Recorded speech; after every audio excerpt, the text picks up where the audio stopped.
Hi AI అనేక సమస్యలకు కృత్రిమ మేధతో పరిష్కారం. నగరంలో పెరుగుతున్న స్టార్టప్ ట్రెండ్స్. పూర్తి వివరాలకు చదవండి రేపటి సాక్షి దినపత్రిక. తిరుమల లడ్డూ ప్రసాదంపై చంద్రబాబు చేసిన ఆరోపణల మీద వైఎస్ఆర్సీపీ హైకోర్టును ఆశ్రయించింది. హైకోర్టు ధర్మాసనం వద్ద మెన్షన్ చేశారు వైఎస్ఆర్సీపీ తరఫు న్యాయవాదులు. సిట్టింగ్ జడ్జితో లేక హైకోర్టే ఒక కమిటీ ఏర్పాటు చేసి విచారించాలని కోరారు వైఎస్ఆర్సీపీ తరఫు న్యాయవాదులు. బుధవారం వాదనలు వింటామని ధర్మాసనం తెలిపింది. దిగజారిన రాజకీయ వ్యవస్థకు పరాకాష్ట. ఆఖరికి రాజకీయ లబ్ధి కోసం దేవుళ్ళు కూడా వదలనటువంటి ఈ రాజకీయ వ్యవస్థ మనుగడే దురదృష్టకరం. ముఖ్యంగా కోట్లాది మంది భక్తులు, ప్రపంచవ్యాప్తంగా కోట్లాది మంది శ్రీవారి భక్తుల మనోభావాలు దెబ్బతీసేటట్టుగా, తద్వారా రాజకీయ లబ్ధి పొందాలని ఒక దురుద్దేశంతో ముఖ్యమంత్రి స్థాయిలో ఉన్నటువంటి ఒక వ్యక్తి పూర్వాపరాలు పరిశీలించకుండా, నిజానిజాలు తెలియకుండా ఒక బురద జల్లే కార్యక్రమం శ్రీకారం చుట్టాడంటే అది చాలా చాలా బాధాకరమైన విషయం. అందరికీ తెలిసిన విషయం, శ్రీవారి లడ్డులో ఎనిమల్ ఫ్యాట్ ఉన్నటువంటి ఆయిల్ యూజ్ చేస్తున్నారు అనేది టీటీడీ మీద మోపినటువంటి అభియోగం. మేము దానికి నిజాలు బయటకు రావాలని ఈరోజు కోర్టు వారి దృష్టికి తీసుకొచ్చాం.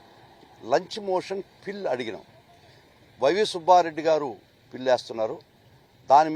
దాని ముఖ్య ఉద్దేశం ఏంటంటే, ఇది నిజాలు బయటకు రావాలి కాబట్టి మీరు సిట్టింగ్ జడ్జి, గౌరవ హైకోర్టు సిట్టింగ్ జడ్జి గారి ద్వారా కానీ, లేదు కోర్టు వారు కాన్స్టిట్యూట్ చేసినటువంటి కమిటీ ద్వారా కానీ, లేదా సిబిఐ ద్వారా కానీ ఎంక్వైరీ చేయించాలా, నిజాలు బయటకు రావాలనేది మేము కోర్టు వారిని ప్రార్థించడం జరిగింది. అందుకు కోర్టు వారు ఫైల్ చేసేసేయండి, బుధవారం ఈ విషయం మీద వింటాము ఈ కేసు గురించి అని చెప్పడం జరిగింది. సరే, విజిలెన్స్ ఎంక్వైరీ అని కూడా ఎవరో లేవదీశారు. ఒక ముఖ్యమంత్రి స్థాయిలో ఉండేటువంటి వ్యక్తి ఒక లైన్ సెట్ చేసేస్తే వారి కనుసరణల్లో పనిచేస్తున్నటువంటి విజిలెన్స్ కానీ మరి ఇంకో సంస్థ కానీ వారు ఏ విధమైనటువంటి ఇన్వెస్టిగేట్ చేస్తారనేది అది మీ దృష్టికే వదిలిపెట్టేస్తున్నారు. వైవి సుబ్బారెడ్డి గారు వేస్తున్నారండి. కాబట్టి ముఖ్యంగా a line was set, a die was cast by the Honorable Chief Minister of present Honorable Chief Minister. అటువంటప్పుడు గౌరవ ముఖ్యమంత్రి వారే ఒక నిర్ణయానికి వచ్చి ఇది చెప్పినప్పుడు వారి కింద పనిచేసే ఇన్వెస్టిగేటింగ్ ఏజెన్సీస్ ఖచ్చితంగా మాకు నమ్మకం లేదు. మేము అడిగే సిబిఐ ఛార్జ్ చేయించమన్నాం, హైకోర్టు జడ్జిల వారు ఛార్జ్ చేయించమన్నాం.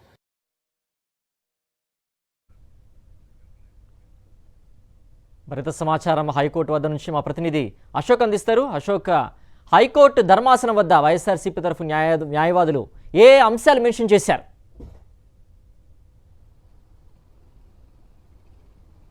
చంద్రబాబు నాయుడు తన స్వార్థ రాజకీయాల కోసం కలియుగ దైవం వెంకటేశ్వర స్వామిని కూడా వదలలేదు. వెంకటేశ్వర స్వామి లడ్డూ ప్రసాదాన్ని తయారీలో నెయ్యికి బదులు జంతువుల కొవ్వు ఉపయోగిస్తున్నారంటూ తీవ్రమైన ఆరోపణలు చేశారు. దీనిపైన ప్రపంచవ్యాప్తంగా ఉన్న స్వామివారి భక్తులు మనోభావాలు దెబ్బతిన్నాయి. అయితే పూర్తి స్థాయిలో ఈ ఆరోపణలని వైఎస్ఆర్ కాంగ్రెస్ పార్టీ పైన గొడ్డ కాల్చి వేసే ప్రయత్నం చేశారు. దీనిపైన వైఎస్ఆర్ కాంగ్రెస్ పార్టీ కూడా తీవ్రంగా స్పందించింది.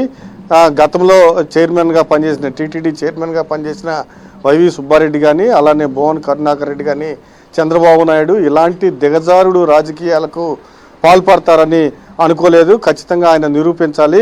మేము దేనికైనా సిద్ధం, స్వామివారి పాదాల చెత్త మేము ప్రమాణం చేస్తాము, ఆయన కూడా ప్రమాణం చేయాలని కూడా సవాల్ విసిరారు. ఈ నేపథ్యంలోనే వైవి సుబ్బారెడ్డి ఈరోజు ఒక పిల్లును దాఖలు చేయడానికి, లంచ్ మోషన్ ద్వారా పిల్లును దాఖలు చేయడానికి రెడీ అయ్యారు. ఆయన తరఫున న్యాయవాది పొన్నవోలు సుధాకర్ రెడ్డి ధర్మాసనానికి విన్నవించారు.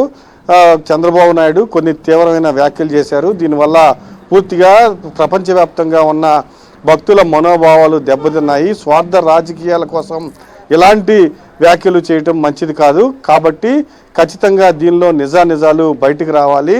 పూర్తిగా దీనిపైన ఒక సిట్టింగ్ జడ్జితో విచారణ చేయించాలి, లేకపోతే హైకోర్టే ఒక కమిటీని ఏర్పాటు చేసి విచారణ చేయించాలి, లేకపోతే సిబిఐ ద్వారా కానీ విచారణ చేయించాలి అని ధర్మాసనాన్ని కోరటం జరిగింది. ధర్మాసనం కూడా ఖచ్చితంగా వాదనలు వింటాము, ఈలోపు బుధవారం లోపు మీరు పిల్ దాఖలు చేయండి, బుధవారం ఖచ్చితంగా వాదనలు వింటామని కూడా ధర్మాసనం చెప్పడం జరిగింది. పిల్లు బుధవారం లోపు దాఖలు చేయడానికి వైఎస్ఆర్ కాంగ్రెస్ పార్టీ రెడీ అవుతోంది.